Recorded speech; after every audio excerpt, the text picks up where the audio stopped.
Welcome back to Join the Chaos. I'm Melissa. And I'm Gabe. Thanks for joining us for episode 5 of our podcast. Can't believe it's already 5 episodes. Holy crap, right? It didn't feel like that many, but well, and we yes. did miss a week. Good job. Yes.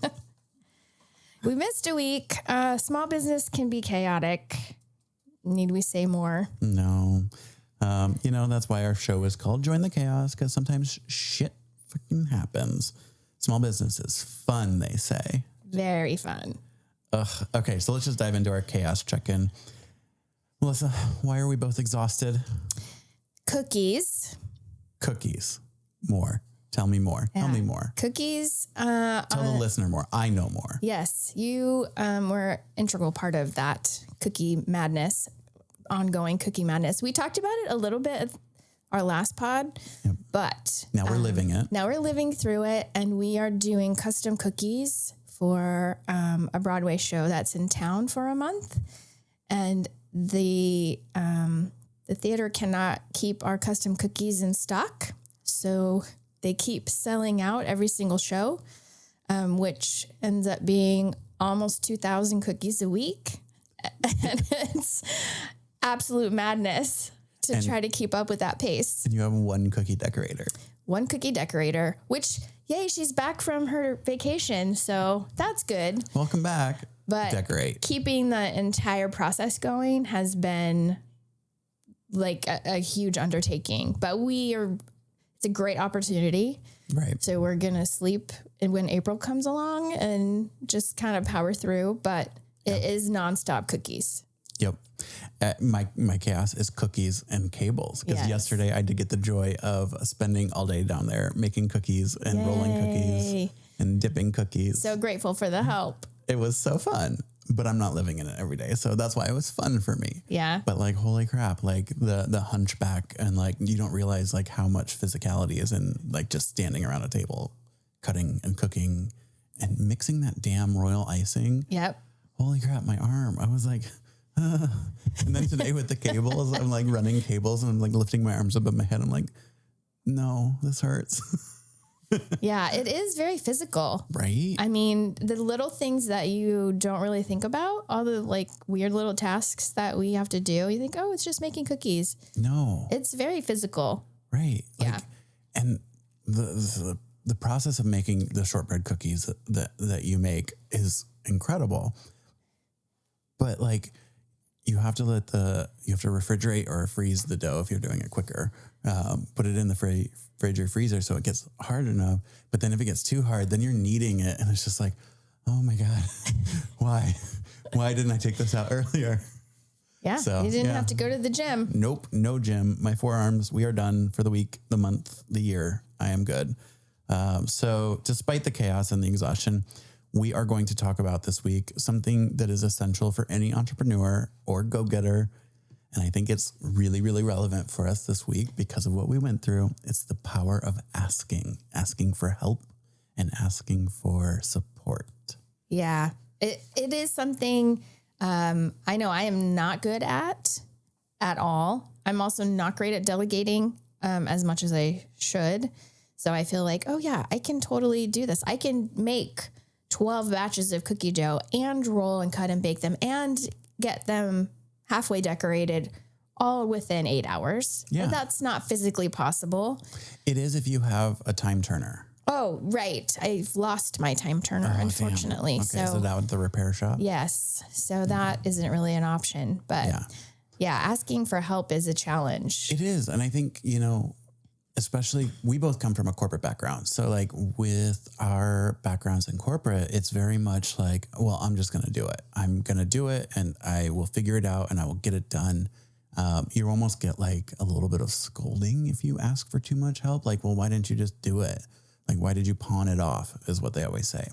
So that, at least for me, that stuck with me into starting my business. And I know I struggled very early on because I was like, well, if I talk to that person, they're going to invoice me and I don't have any money.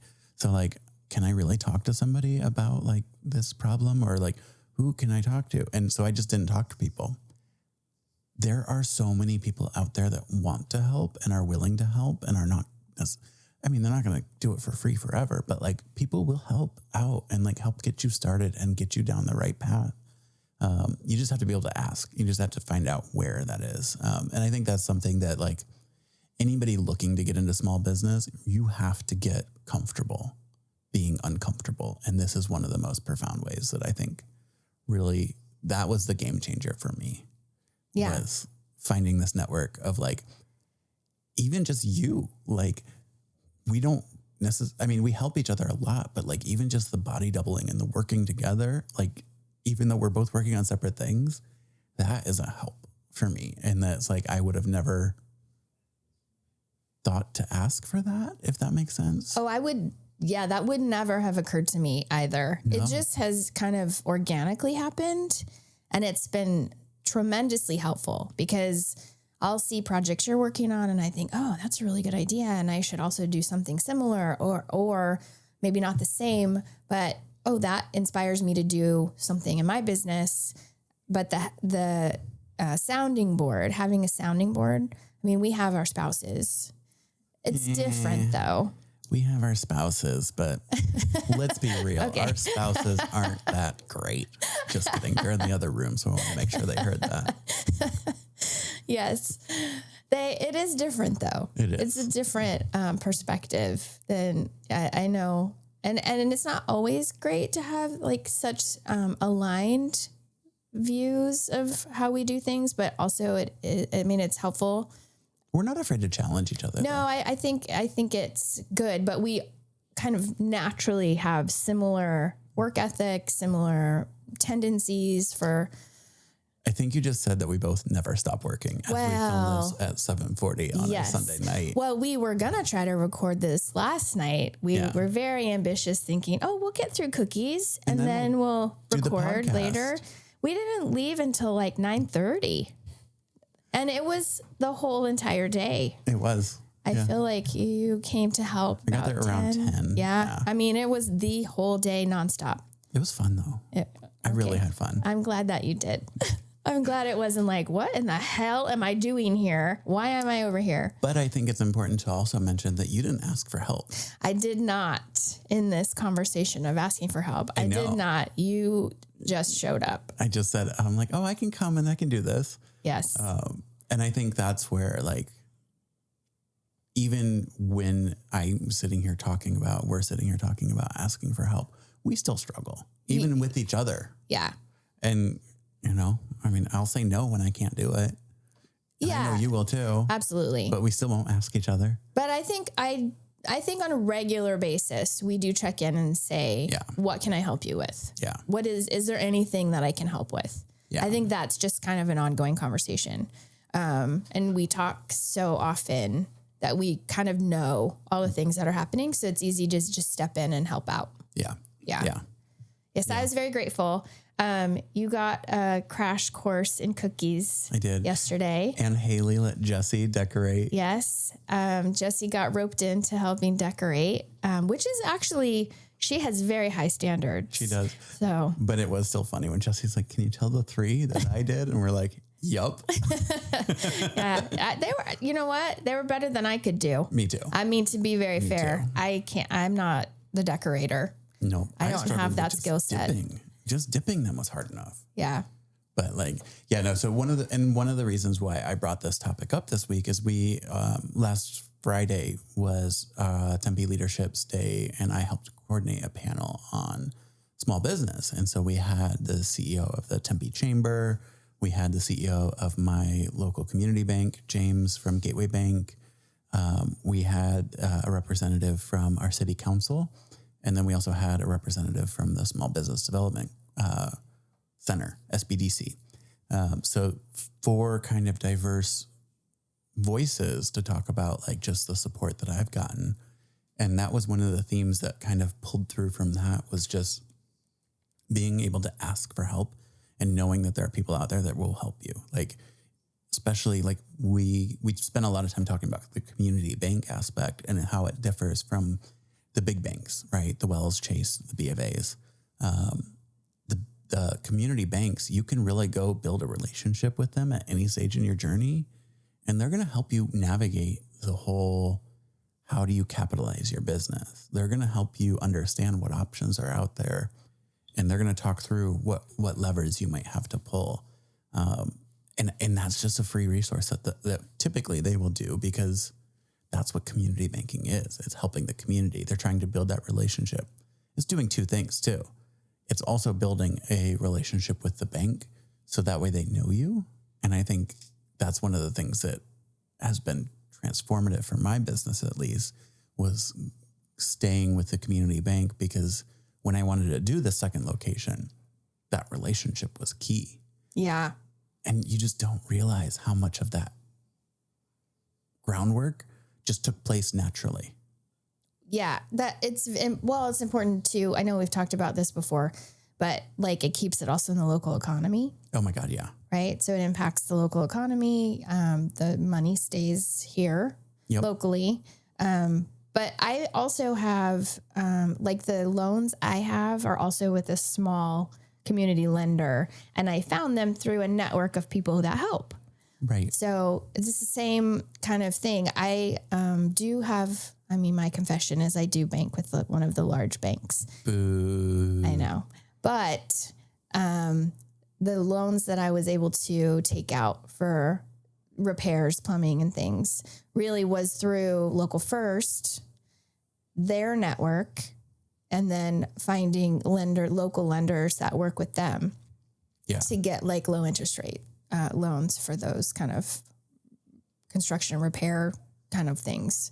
But yeah, the community bank, and they do reach out like, hey, how's everything going? Just checking in to see how you're doing and if there's anything we can help with.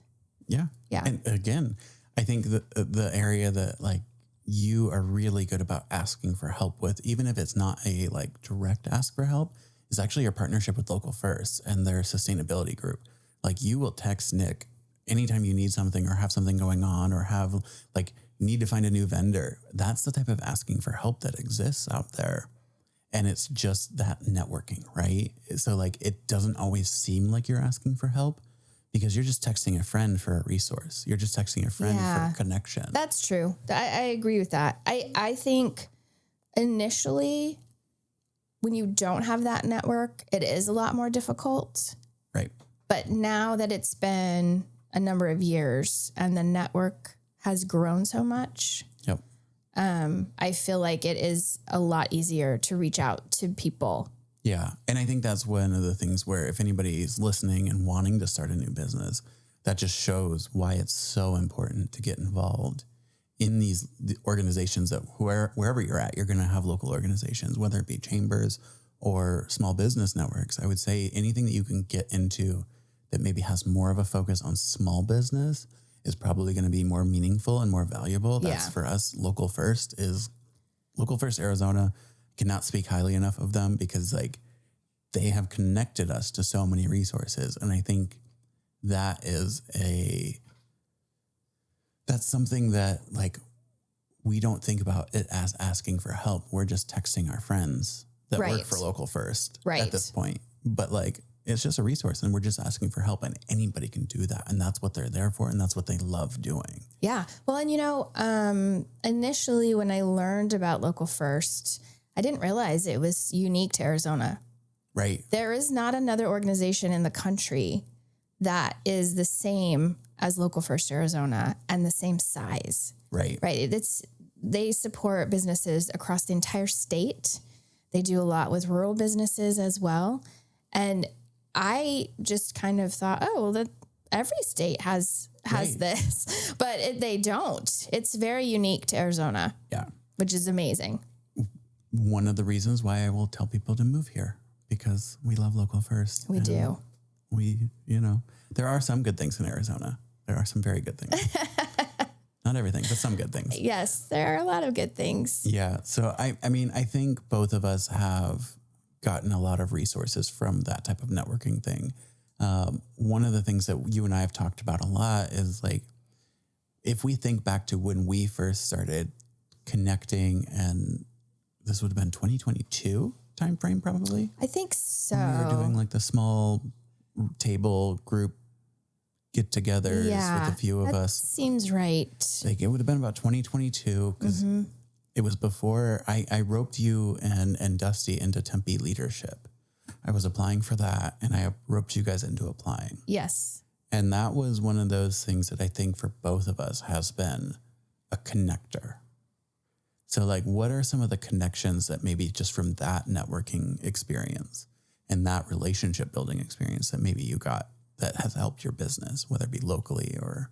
Well, I think, so I really didn't go into Tempe leadership with an expectation of networking. That really was not my driving factor of being part of that. Really, I didn't know what I was getting into. You absolutely roped me in. Yay. You're like, hey, do this thing with me. And I was like, okay, I don't know what it is, but sure. I really went to learn more about the city and how it functions. And that was really my goal because I'd lived here so long and really was not involved in anything. Like I really had no connections in the city, did not really participate in anything that happened, but also I was in corporate land. So you're just in your own corporate bubble for the most part, I would say. And so I didn't go into it with the expectation of networking. And I think just from that, connecting with people within our class was super tiny. Yeah, we had 10 people. 10 people. That was interesting because everyone who kind of participates, it's from, some are from corporate, some people work for the city, some people are small business owners, some people are retired. I mean, just as a variety of people that participate. So there's an interesting networking that happens within your class. And then because you're exposed to so many organizations in the city, plus city employees and city council, that really started connections where I feel now, it took a while. I mean, it doesn't happen immediately, but I think being involved with that program for now, what is it, like 3 years? Yeah. We're going into 3 years. Yep.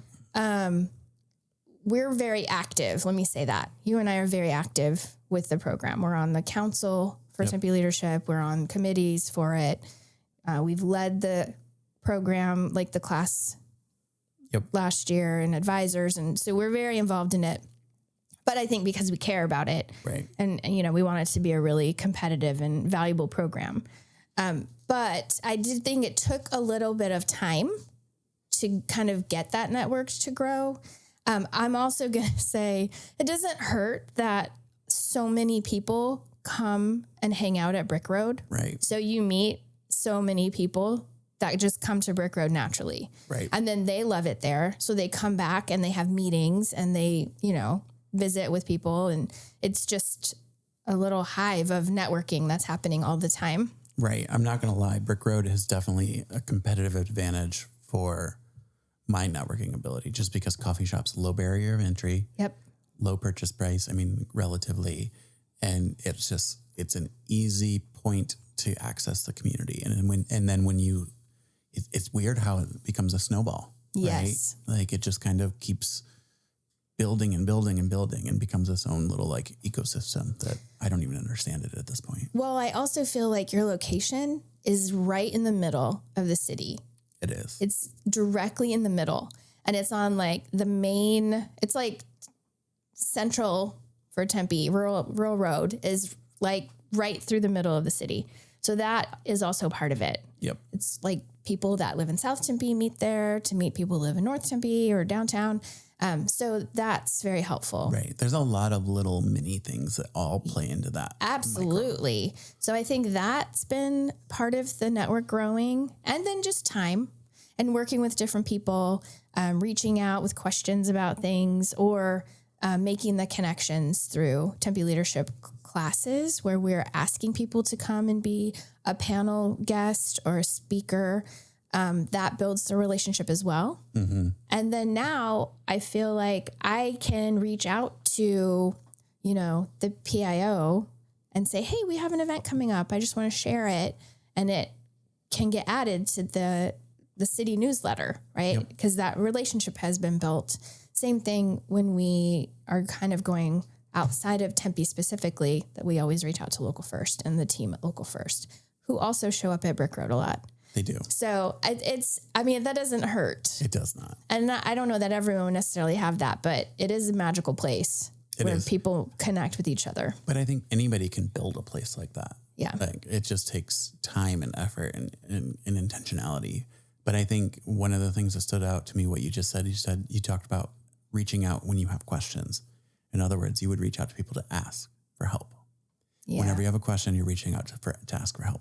And the act of doing so is building a relationship. That's building that connection. And I think that's just a really important thing, no matter what industry you're in or what you're building. Asking for help is going to be, or asking a question is going to be that first kind of like entry point, that barrier to break. You talked about emailing the PIO for the city to get your stuff in the newsletter. Any business can do that. There's you don't have to go through Tempe leadership. You don't have to meet them first. You can literally just go to the city's website and email them. It does help though when you see them at events and you know them, on a first name basis, and you say hi and how's everything going, and there's that in-person vulnerability. Yep. I think it does strengthen the connection there when you've built that. Yeah. So it is. I feel like we go to a lot of events. We do in the city. We go to State of the City address. We go to award ceremonies. Really, we go to city council meetings. So, we are very involved in so many things. We're so cool. Oh, so tired. So cool. So popular. We have so many friends. We go to city council meetings. So, I do think because we are in a lot of places, it helps us with building. I always joke that I'm basically like the plague that descended on me. I just, or what is it? It wasn't like there an old Visa slogan, everywhere you want to be. Oh, yes. Yeah. Yes. I'm just everywhere they're going to be. Yep. You can't get away from me. I'm usually right there with you. I know, and it's great. And it only took like a year before your invisibility. Oh my God. Can we talk about that for a second? Oh my God, we should. Okay. Do you want to explain it? It sounds less pathetic, I think, if you say it. And I don't know. Like, I've never seen something quite like this before in my life. But like, Melissa can literally walk into a room with people that we have both met probably a dozen times. And people would walk up to her every time and be like, "Hi, I'm so-and-so. What's your name?" And she just have to sit here and be like, "I'm Melissa.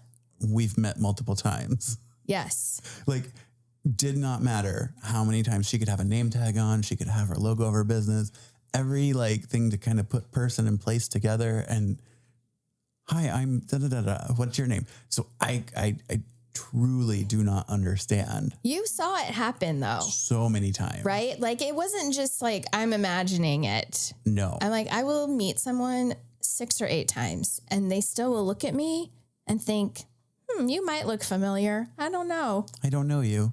It is a crazy thing. And I know, I always joked around, if I could have a superpower, it would be invisibility. No. Well, you had it. I had it. I still do to some point. I had branded name tags made. Yep. For me and Haley, and I had them made for you and Jesse. Yep. So when we do go to events, we don't have to wear the stickers that fall off. Yep. But 2, so that people can look at my name tag and my business logo and go, "Oh yeah, I remember you now," because it's and it embarrassing. still doesn't even always work. No, it's better now. It is better now. But at the beginning, it was, and I was like, well, maybe the first couple times I saw it, I was like, well, maybe they just aren't good with names and faces. It wasn't just a few people. It was like everybody. It was everybody. I know. You could have been like a surrogate for somebody and they would have been like, "Who are you?" Yeah. Oh no, it's still there. Yeah. It is still there at some level. Yeah. But yeah, it is a crazy phenomenon for sure. But now we have gotten to the point where there's times where Melissa will now go up to people and do that. Be like, "I'm Melissa. What's your name?" And they'll be like, "Bob. We've met." Oh my gosh. I did that. My most embarrassing time. Okay. Can I just have the caveat though? Yes. My brain is so full of things all the time that cookies. I do not remember anything at this point in time. I can't keep a thought in my head. You and I were talking about a topic the other day and I thought to myself, oh, this might be good for the podcast. I don't know what it is. Nope. It was like 2 days ago. No idea. Sorry. Out Spoiler. of my brain. But the most embarrassing one was one of my employees' mom. Oh. She came in and I introduced myself to her. And she's like, yeah, we've had dinner together. And I'm like, oh my God, I'm so sorry.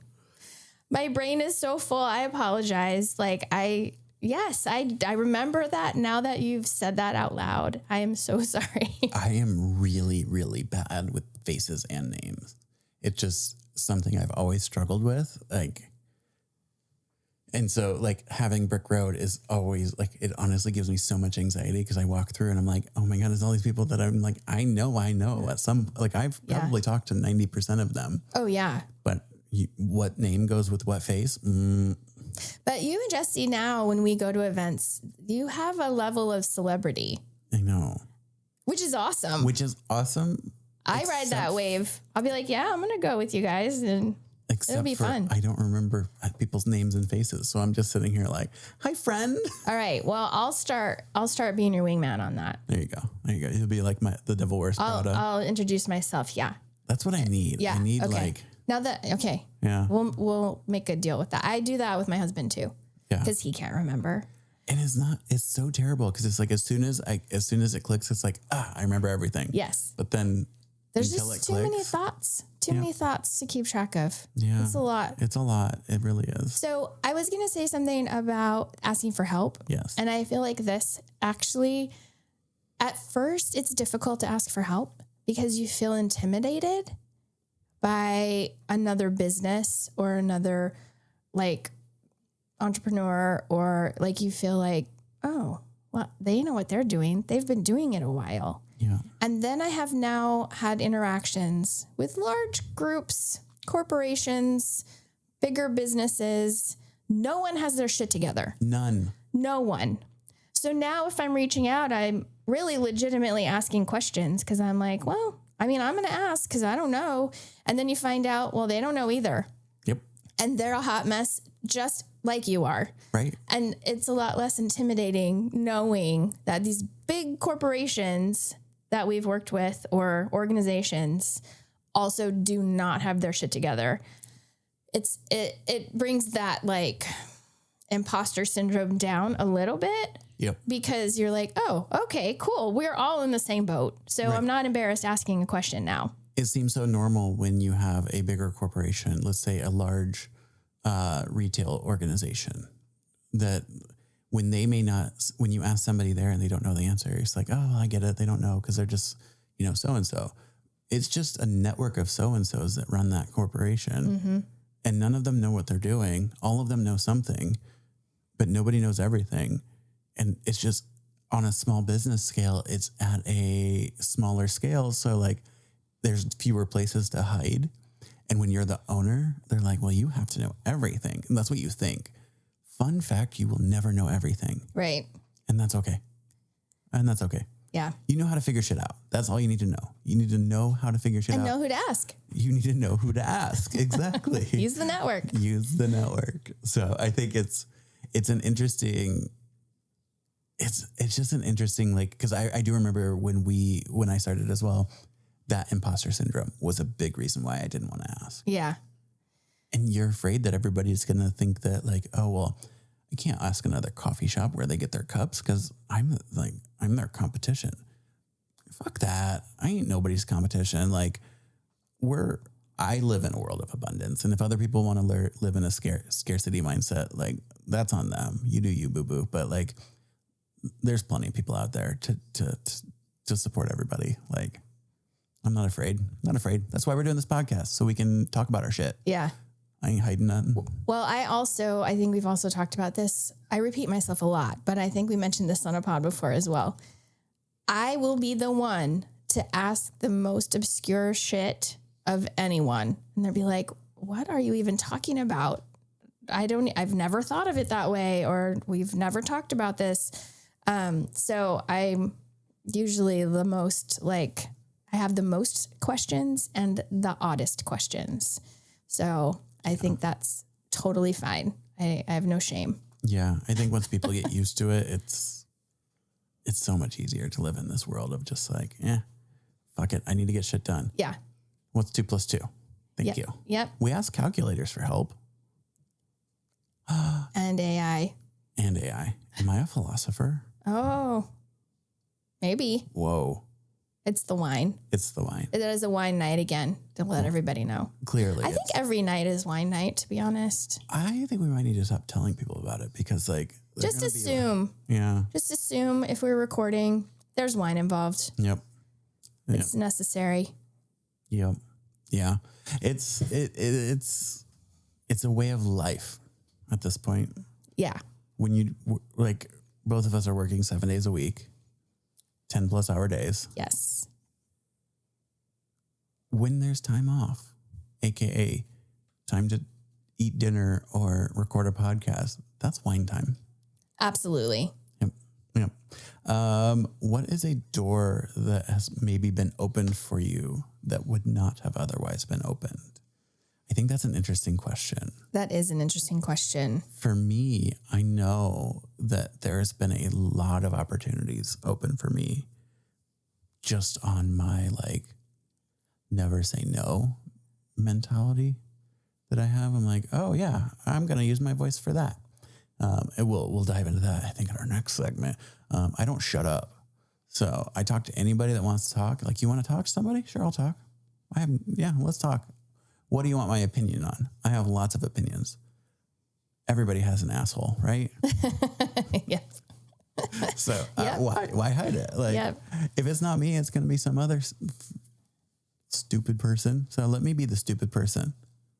I don't know. Well, I think, but because we have been able to ask for the network help, for other business owner help, just that whole aspect of it, it does drop that barrier to then be like, oh yeah, whatever you need to know, I'll definitely give you my opinion. I am always one to do an interview or a survey. Yep. Like, you want my opinion, I will 100% give it to you, and probably you're not going to like it because I'm not usually the one that is like, oh, everything's great. No. I almost always have feedback of some kind. And I think that's okay. I mean, anytime we used to take the kids to like the animated movie preview sessions that they would hold here when my kids were younger. And it would be like a Disney movie, but it's not finished yet. And you would watch it, and then they want you to do a survey after and give feedback on it. And most people are like, this was the best movie I've ever seen. Never me, ever. I always have thoughts. One of the worst, this is totally a side tangent, but I'm loving this. One of the worst ones, we got to see Brave before it was finished. So it was like a family preview. And then they asked for the survey information. Well, my daughter hated that movie, and she was terrified and crying like through half of it because the mom turns into a bear. Like, she hated it so much and she was so upset. So I totally like gave the feedback. Like, this shit is scary. Like, sorry, but my kid couldn't handle it. It was too much. And so we stayed after, like, oh, well, we want to talk to you more about it because, you know, you gave the odd feedback that it wasn't the best movie ever, which it isn't the best movie ever, by the way. But, and I've never seen the actual movie because that was like, I couldn't. She hated it so much. Like, we've never seen it in its final form, but I haven't either. So yeah. So I always have feedback. I feel like I just did an interview with, it's another random thing, but I just did this phone interview about a local electric company that is giving rebates on electric vehicle charging stations for businesses. Oh, I had a bunch to say. I don't have an electric car. And also, like, I'm never going to buy an EV charger to put in front of my business. I don't own the building. I don't, like there's, but I had so many thoughts. So like, you want an opinion? I'm not involved in this at all, but I'll absolutely talk to you about it. So I think that I understand where you're coming from. So it's not just you who always has something to say, but you have important things to say. Well, I think so. And other people think so too. May or may not think so. And I don't really care if they do. They do. Yeah, no, because I think the things that have happened is like, we got really involved in, some local politics and even some national politics. Yes. And that's really where I found a lot of joy is just like, no, like this shit is hard being a small business owner. Like I'm going to tell people it's hard. Yes. But like, I want to do it in a way that hopefully makes it easier for others or removes barriers for people. So it's like, I just want, I don't know. I don't look at it as partisanship. I just want like shit to not be stupid. Well, I feel like it. I mean, at this point it's partisan, yes. but it shouldn't be. It shouldn't be. Like, exactly. I'm going to go on a tangent, but it's just like the taxes and the tax structure. And it just blows my mind that like, why is there not some form of tax code that supports small early stage companies? Like there's all of these tax loopholes and shit for these big corporations so they can pay no money.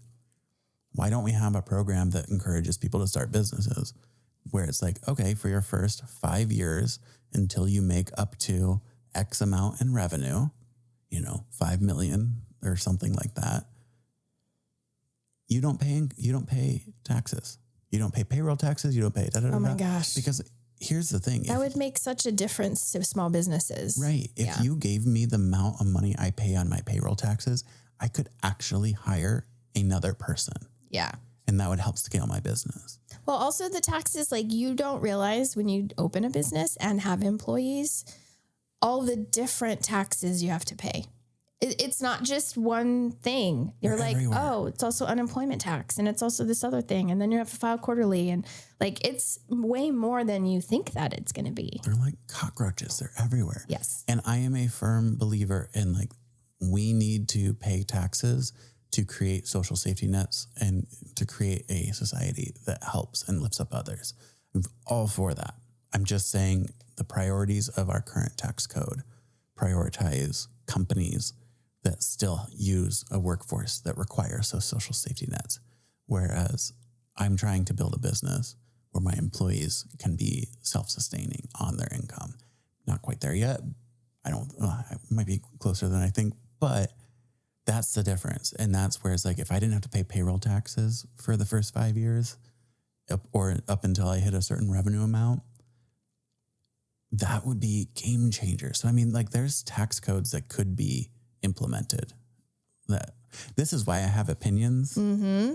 And also why suddenly we're very involved in political things. Yeah. Oops. That was actually, to your question, a door that was open. I really had no aspiration, or really I was not involved politically ever before. And now as a small business owner, because I know it directly impacts, different things directly impact me and my team and my neighborhood and my city. And now that all of that is kind of like in absolute chaos, unfortunately, it has driven me to be way more involved and understand what the changes do to me directly. Like we've talked about this too, but I can't live in a bubble. I have to know what's happening. And I've never been involved before, but now I'm finding myself involved in city things and state things. And that is a door that has opened for me that I didn't see coming. Yeah, no, I think I didn't realize I don't want to say how easy it was to get involved, but like, I think the willingness to get involved makes it very easy to get involved. When you're willing to prioritize things, it becomes easier to have a larger voice or be more involved. And I think both of us, especially over the lead up to the election, we prioritize getting involved. Yes. And that was why we were able to get so involved. Yes. So I think, it's again, but that again came from a lot of that started because I asked the local parties. I was like, how can I help? So sometimes asking is like asking how I can help or how you can help. Yeah. Not necessarily asking for help for myself, but how do I help you? Right. How do I help the cause? How do I help the city? And it's so astonishing how many times those questions create the most reward for my business. Yeah. Because it's like every time we partner with a nonprofit or we partner with a community group or we partner with somebody that just wants to create community, those are the snowballs that start rolling that become like avalanches. And it's literally all we're doing is just being like, how can we help you? People want to do great work. People want to help you. People want to change the world. You just got to ask how you can support them. And I think that's everybody. We were joking before this. We're like, we need to start a nonprofit, and we'll go over what that's for later, not in this podcast. But we're like, man, we really need an accountant friend. Yeah. Because we need somebody that's like, there's all these loopholes that like we just want to like kind of highlight. Mm-hmm. But like, yeah, so see, there's us asking for help. Anybody wants to go on our crazy scheme with us that has good accounting experience, hit us up, DM us. Let's do this. Let's play around. I like to stir the pot. It's fun. But yeah. All right. I think now we're moving on to rapid fire chaos, and this one's going to be fun. Yeah. So rapid fire chaos this week, we've got 2 articles to spotlight this week, both of which feature Gabe. Who has lots of opinions. So many opinions. Yay. But they're great. The first article is actually like so crazy, but so awesome. Inc. magazine. I guess it's still a magazine. I think they consider it Inc. magazine. Maybe. Inc. magazine online. Yeah. How about that? Yeah.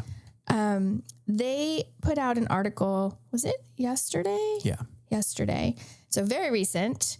The rising cost of Trump's chaos. And Gabe had some opinions about that. So please tell us how that interview went. How did that happen? First of all, like, holy crap. Like Inc. Yeah. To see my photo on their like website was just kind of like, holy crap. This is crazy. So that came about because I'm a council member on the Small Business for America's Future Advisory Council. And we had recently conducted a survey of our members of about 500 or so small businesses about just like the state of the economy and Trump and the tariffs and the chaos. And we found that a majority of our respondents, because it was pretty evenly split between Dems, Republicans, and Independents. So cross-party lines, there's over 60% thought, we're on the wrong track. Over 70% was just like, whoa, what the hell's going on with this whiplash? So we just kind of talked about that. Like that's how I ended up getting that interview, was from that connection and being able to talk about that. But so we talked about just how, like, what my experience has been. And I think part of it was stuff that we've talked about. Tea and coffee don't come from the U.S. They do not. So when you're on again, off again tariffing, like, or threats of tariffs, like, what are we doing? We're trying to hedge our bets. And so sometimes we buy shit to try to be like, well, I'm going to get ahead of this one.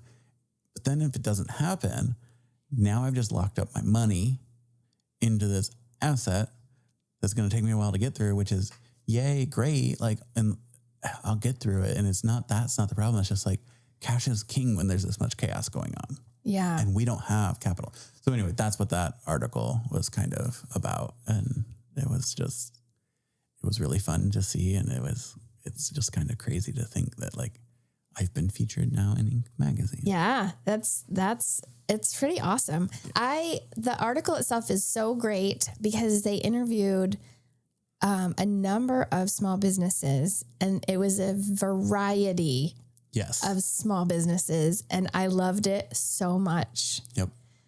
I think there was 4 small businesses total. One of them made shoes, stripper heels for poll workers. Yes. Yes. Awesome. It was awesome. One was a restaurant. One was a restaurant. One was one was a matcha tea specialist, right? Yep. A matcha and then one was tea like house. were they a Japanese? I feel Or was that the tea house? There was a restaurant. Was it sushi? Yeah. Mm-hmm. Yeah. Yeah, because the matcha house had to close, right? They did. Yeah. Yes. Because of, which was interesting. So that piece of the article is really interesting to me because tariffs hit China. They get their matcha from Japan. Yep. But because of the tariffs hitting China, it's slowing down the supply chain from any Asian country. And so they couldn't get the specialty matcha that they use. Freaks me out. So they had to close for a couple weeks until they could get their supply again, which is like, that is a reality right now. Yeah. And that's, I think that's the part that freaks me out so much too, because like we opened in 2021, which we were trying to navigate the aftermath of the Trump chaos from 1.0 and the supply chain catastrophe that was going on because of everything. And it's just like, if we're 12 hours into this new administration 2.0, and it's just like, we're already trying to like break this shit again. Ugh. Anyway, here I go with my opinions again. I know. No, it was a really interesting article because it was a variety of businesses and how it was impacting everyone. It was a great article. Yeah. Highly recommend. Yeah. The author of that article, it was fascinating to talk with her and just like, yeah, she has great questions. So it was just a really, really crazy, cool experience for me. Yeah. So. Yay. Congrats on that one. So also, this has been a busy week for you. Yeah. So you also showed up in an NPR piece as well. You did an interview with the local affiliate here. I did. Yeah. Tell us about that one. I did. That one was, I think the title was Small Business in the Valley Are Bracing Against Tariff Uncertainties. So it came about from the same survey result. But that one was definitely interesting to talk about just the local impact of things. And I don't remember, now I'm getting confused which one quoted what parts of it, but I said kind of similar things in both. But talking about like, we're expanding into a new space and that ball is already rolling down the hill. There's no stopping it. It's going to happen. But now I'm sitting here like crap, if we're going to open in Q2, like midsummer or whatever, and if they're suggesting or predicting a recession by Q3, like, holy crap, like I need money to save. So I'm like trying to cut feverishly from our budget, whether it be choosing different equipment or trying to find used or refurbed equipment or whatever it may be. So that was, I think that was that article, or maybe it was in the Inc. one. I don't remember, but talked about kind of all that stuff and just the chaos of this fucking orange turds chaos. Yeah. Well, I feel your pain there because when I opened it, the ball was already rolling 3 months before COVID hit. Yep. And then COVID hit and it's like, okay, well, I guess we're just going to open the doors as soon as we can and hope for the best. And it's working because our other headline was not really a headline because I don't think it's been published yet. I haven't seen the actual like blast go out with the video, but Melissa, we just went to a Phoenix Suns game on Friday. Friday. I don't know what day it is. I know. It's cookie day. Every day is cookie day. Cookie day. Yep. It was Women's Empowerment Night at the Phoenix Suns game, and Melissa and Drink Me Tea Room were being honored as the Entrepreneur Award winner this year. So she was the proud recipient of a new small business grant and just some really, really well-deserved recognition. So it was a very, very fun night, and I can't wait to see the video. I can't wait. They came in and filmed at the business. They did, but I haven't seen that go out yet. It might be on their website. Is it on their website? I think it might be. They did cut out quite a bit. But I know it's limited to like a 1 minute video. Yeah. So they did not, I don't think it even talks about us being vegan and gluten-free.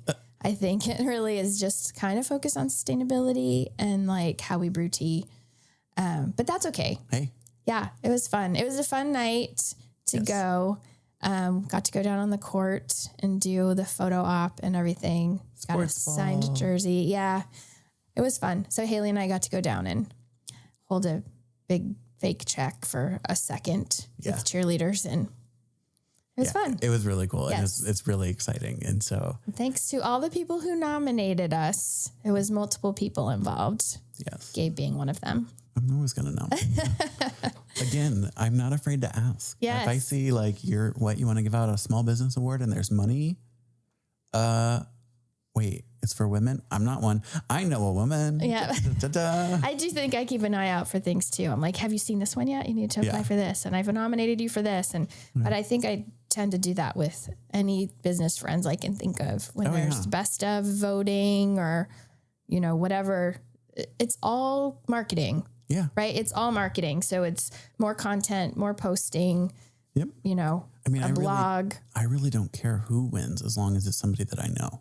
Yeah, absolutely. So like I will sit here in the same award. I'll nominate myself. I'll nominate you. I'll nominate 5 other businesses that I know. And it's just like, I don't care. I just want somebody. I want it to be in my ecosystem. Yeah.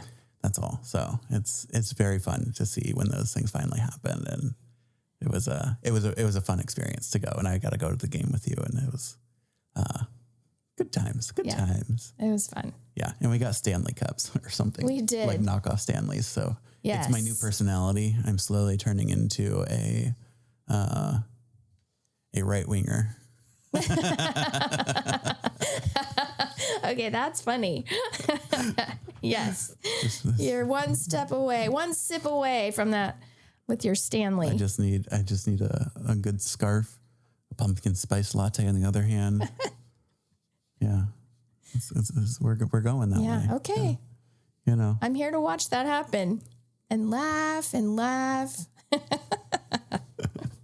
Well, that wraps up episode 5 of Join the Chaos. Thanks for tuning in again. Sorry we missed last week, but thanks for coming back one more time. Even though we're completely exhausted and running on fumes, hopefully you enjoyed this episode. Yes, being exhausted, I think, is fun. It's just part of the joy. So remember, if there's something that you need, don't be afraid to ask. Ask us. Send us a message. There's plenty of people out there who do want to help. And here's my ask for you. You can help us by subscribing, leaving a review, sharing this podcast with your friends, and following us on Instagram at Join the Chaos Podcast. We'll be back soon, hopefully next week.